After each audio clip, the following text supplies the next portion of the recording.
Question number 1, दो अंकों की एक अभाज्य संख्या के साथ यदि 18 जोड़ दिया जाए तो हमें उत्क्रमित अंकों वाली एक अन्य अभाज्य संख्या मिलती है। ऐसी कितनी संख्याएं संभव है?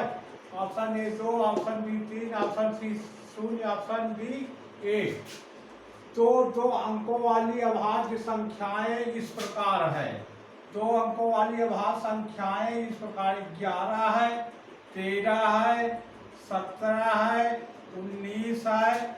इसी प्रकार 79 है, 83 है, 83,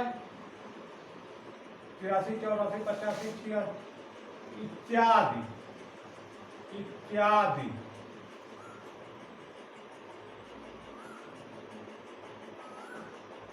इत्यादि। देखो यहाँ पर 13 है, दो अंकों की एक अभाज्य संख्या 13 है। अगर इसमें 18 जोड़ दे रहे हैं तो ये 31 हो जाएगी। और एक अभाज्य संख्या 79 है, इसमें अगर 18 जोड़ देते हैं तो 97 हो जाएगी।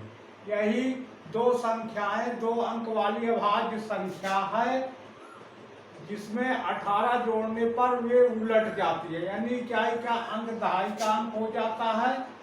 जैसे इकाई का 18 जोड़ने पर इकाई का अंक दहाई का अंक हो जाता है, दहाई का अंक इकाई का हो जाता है। तो यही दो संख्याएं 13 और 79 जिसमें 18 जोड़ने पर पलट जाती है। अतः ऑप्शन नंबर ए सही है। आइए दूसरा वीडियो बनाइए। आइए दूसरा प्रश्न देखें। दो अंक की एक संख्या में इकाई के स्थान पर अंक दहाई के स्थान पर अंक के दुगुना से एक कम है। यदि इकाई और दहाई के स्थान पर अंकों को आपस में बदल दिया जाए तो नहीं, और मूल संख्या के बीच का अंतर मूल संख्या से 20 कम है। मूल संख्या है ए। Option number A 47, option number B 59, option number C 23, option number D 35। Option number A से, ऑप्शन नंबर ए से। दो अंकों की एक संख्या में इकाई के स्थान पर अंक दहाई के स्थान पर अंक के दुगुना से एक कम है। देखिए ऑप्शन नंबर ए में 47 है, तो देखिए इकाई के स्थान पर अंक दहाई के स्थान, जैसे दहाई पर 4 है तो 4 में अगर 2 का गुणा करेंगे और 1 घटाएंगे तो हमें इकाई के स्थान का अंक प्राप्त होगा। इकाई के स्थान पर अंक दहाई के दुगने से 1 कम है। देखिए दहाई के स्थान पर 4 है, इसमें इसका दुगना 2 का गुणा करेंगे, 4 दूनी 8 हुआ, और उसमें से 1 घटाएंगे तो 8 में 1 घटा देंगे तो इकाई के स्थान का अंक 7 प्राप्त हो जाता है। यदि इकाई और दहाई के स्थान पर अंकों को आपस में बदल दिया जाए, देखिए यहाँ इकाई के स्थान पर 7 है, इसको हम उलट देते हैं। दहाई के स्थान पर 7 लिख लेते हैं और इकाई के स्थान पर 4 लिख लेते हैं। इकाई और दहाई स्थान पर अंकों को आपस में बदल दिया जाए तो नई और मूल संख्या के बीच का अंतर, देखिए नई संख्या 74 आ गया और मूल संख्या 47 है, इसको हम घटा देंगे तो 4 में 7 घटेगा, 1 गए 14, 7 गए 7, यहाँ 6 बचा, 6 में 4 गए 2, तो हमें 27 प्राप्त हुआ। बीच का अंतर मूल संख्या से 20 कम है। अगर इस 27 को हम 47 मूल संख्या 47 से घटाते हैं तो हमें देखिए 20 प्राप्त होता है।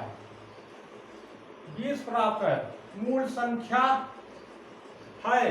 देखिए ऑप्शन नंबर ए से सब कथन इसके स्पष्ट हो जाते हैं, अतः इसका आंसर 47 होगा। ऑप्शन नंबर ए सही है, आंसर 47।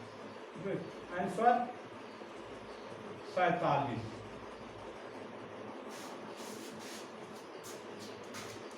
किया जाता है जाए तो नई संख्या आएगी, वह मूल संख्या से 63 अधिक होगी। तदनुसार यदि मूल संख्या में इकाई का अंक x है तो x के तीनों संभव मान क्या होंगे? ऑप्शन नंबर ए से 7, 8, 9 में दहाई और इकाई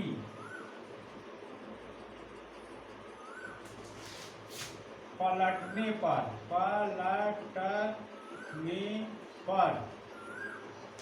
संख्या बराबर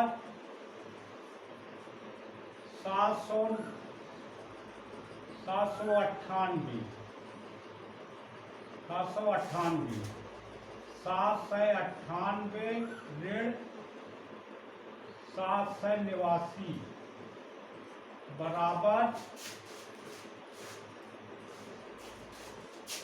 9 गए 9 बराबर 9, जो बराबर नहीं है 63 की। अब 879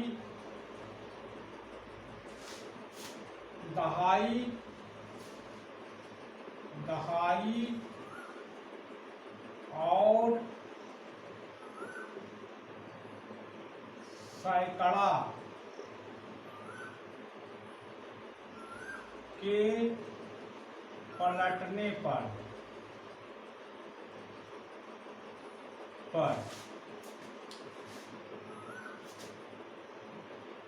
879 के दहाई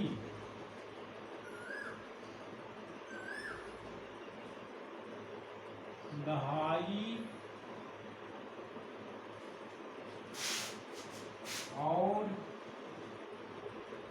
इकाई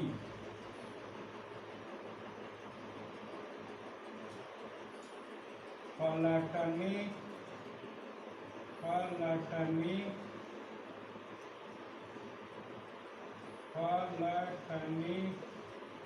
पर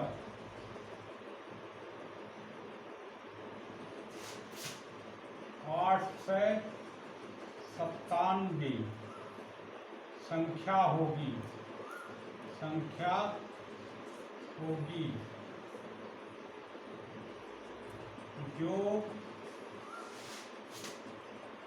जो घटाने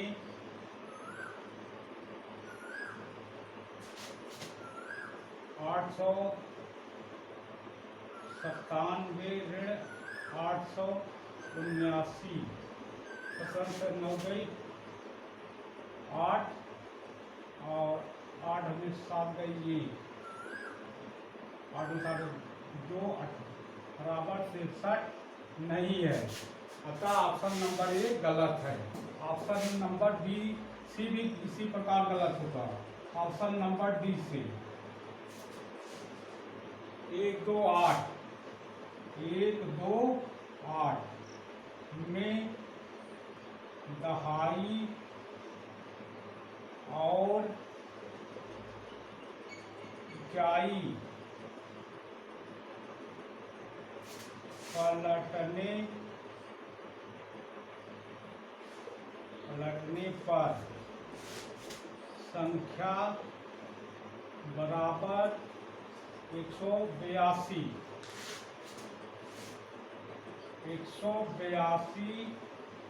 ऋण 128 बराबर 12 60 निकल गया 4, 7 में से निकल गया 5, 54, जो बराबर नहीं है 63 की।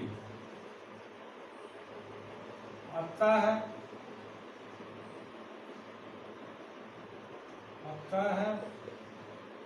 जो दहाई सैकड़ा का स्थान पलटने पर दहाई सैकड़ा का स्थान पलटने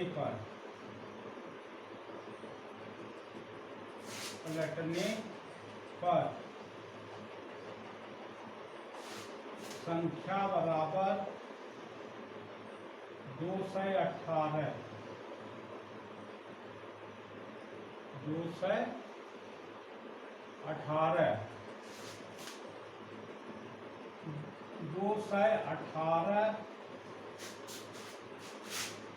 का दहाई 218 का दहाई और जाई पलटने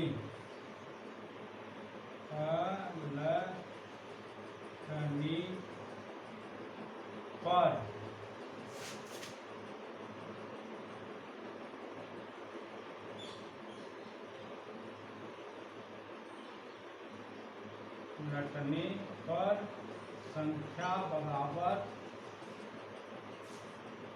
281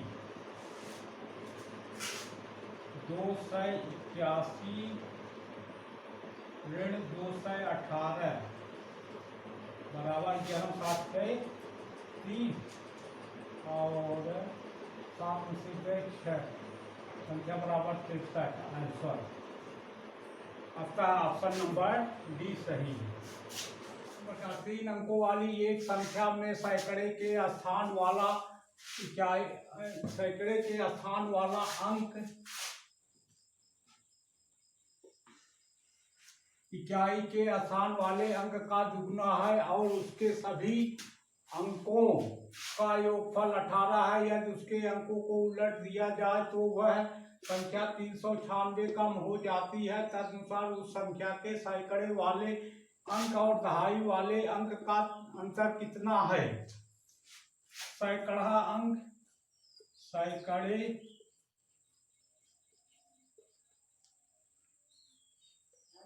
का अंक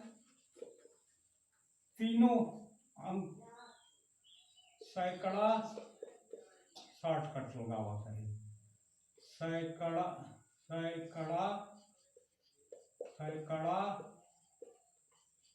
का अंक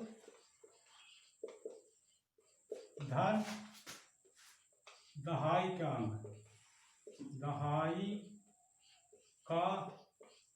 अंक धन इकाई का अंक बराबर सैकड़ा का अंक दहाई का अंक इकाई का अंक बराबर 18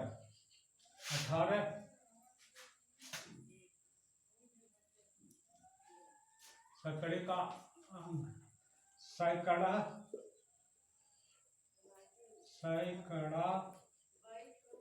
का अंक बराबर सैकड़ा का अंक बराबर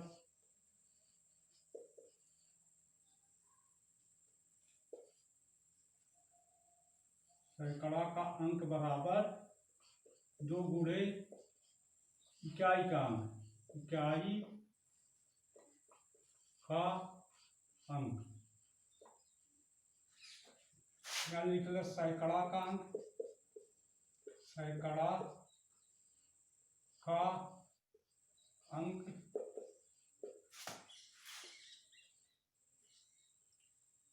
दहाई का अंक इकाई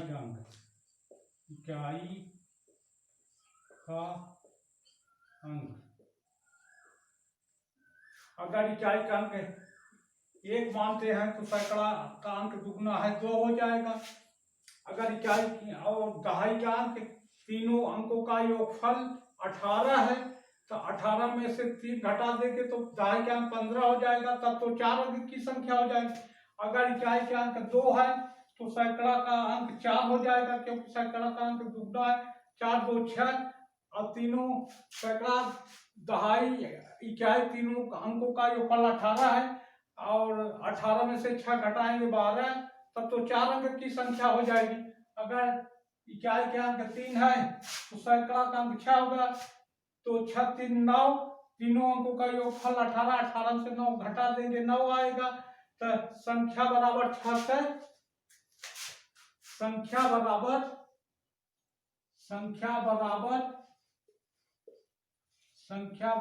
693।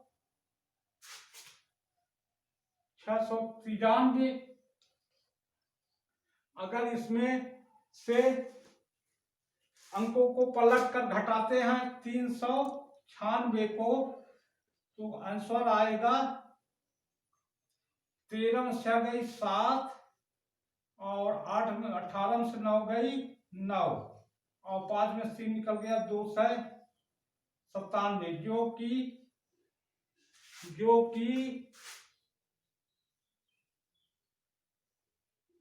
396 के बराबर नहीं है। अतः इकाई का अंक 4 मान लें तो सैकड़ा का अंक, इकाई के अंक दुगना है 8 हो जाएगा, 8 4 12 और तीनों अंकों का योगफल 18 है। तीनों अंकों का योगफल 18 है, 18 में से 12 घटा देंगे 6 आएगा। अगर संख्या बराबर मान लेते हैं, संख्या बराबर मान लेते हैं 864 अंकों को उल्टा कर देंगे 486 होगा, 486। अब घटा देंगे 14 में 6 निकल गया, कितना हो गया 8, 14 में से 6 निकल गया 8 होगा, 14 में से 6 निकल गया, उल्टेंगे तो संख्या हो जाएगी 468 बराबर 14 में से 8 निकल जाएगा 6 और यहाँ कितना बचेगा 5, एक डालेंगे 15 में 6 निकल गया 9 और 7 में से 4 निकल गया 396। तो दहाई ऋण इकाई बना हुआ, सैकड़ा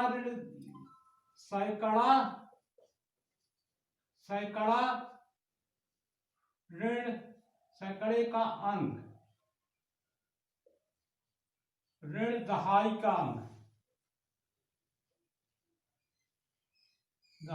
का अंक, बराबर हो जाएगा, सैकड़े का अंक कितना है 8 है, 8 और इकाई का अंक कितना है, दहाई का अंक 6 है, 8 ऋण 6 बराबर 2, यही आंसर होगा। ऑप्शन नंबर भी सही है। इसी संख्या और उन अंकों का आपस में बदलकर बनाई गई संख्या के बीच अंतर सदा विभाज्य है। जैसे 2 अंक की संख्या 12 है, 12 का उल्टा क्या हुआ, 12 का उल्टा 21 होगा, 21 में से 12 घटाए कितना आया 9 आया। जैसे 13 है, 13 का उल्टा हो जाएगा 31, 31 में से 13 घटा दिए कितना आ जाएगा 18 आ जाएगा। तो किससे विभाज्य है, 9 के पहाड़े में 18 भी पड़ता है। अतः 2 अंकों की संख्या को उल्टा करके मूल अंक को घटाने पर संख्या जो मिलेगी वह 9 से विभाज्य होगी। ऑप्शन नंबर बी सही है, होगी। अच्छा, अगर वीडियो आपको पसंद है तो लाइक कीजिए, शेयर कीजिए, कमेंट कीजिए और सब्सक्राइब कीजिए, घंटी का बटन दबाना मत भूलिएगा।